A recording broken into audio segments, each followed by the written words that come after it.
গত ২ মাস ধরে ক্রমান্বয়ে পানি বৃদ্ধির কারণে মানিকগঞ্জের দৌলতপুরের বাঘটিয়া পারুলিয়া এইসব এলাকায় ভাঙন শুরু হয়েছে। ভাঙনের ফলে প্রায় ২ শতাধিক ঘরবাড়ি ইতিমধ্যে নদীতে বিলীন হয়ে গেছে।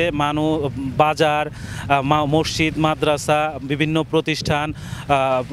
বিভিন্ন প্রতিষ্ঠান নদীতে ভাঙনের ফলে বিলীন হয়ে গেছে। পানি বৃদ্ধি, প্রবল স্রোত, সাথে ঢেউ, অবৈধ সীমানার বাইরে যে অবৈধভাবে বালু উত্তোলনের ফলে নদীতে ভাঙন সৃষ্টি হয়েছে বলে অনেকেই মনে করছেন।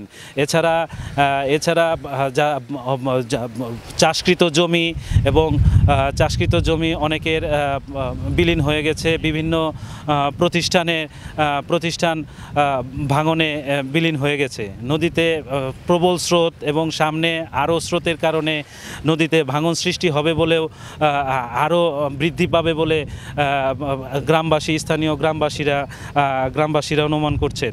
পারুলিয়া নতুন বাজারের বিভিন্ন ছোট ছোট প্রতিষ্ঠানের এখন পর্যন্ত তারা ভেঙে দূরে সরিয়ে নিয়ে যাচ্ছেন এবং স্থানীয় গ্রামবাসীরা দাবি করছেন যে ঠিক আমি যেখানে দাঁড়িয়ে আছি এইখান থেকে ঠিক তার অপোজিটে যে নদী ড্রেজিং কার্যক্রম চলছে, সেই ড্রেজিং কার্যক্রম যদি বন্ধ না করা হয়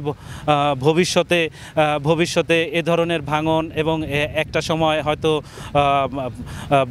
সময় হয়তো মানচিত্র থেকে এই গ্রামগুলি বিলীন হয়ে যাবে।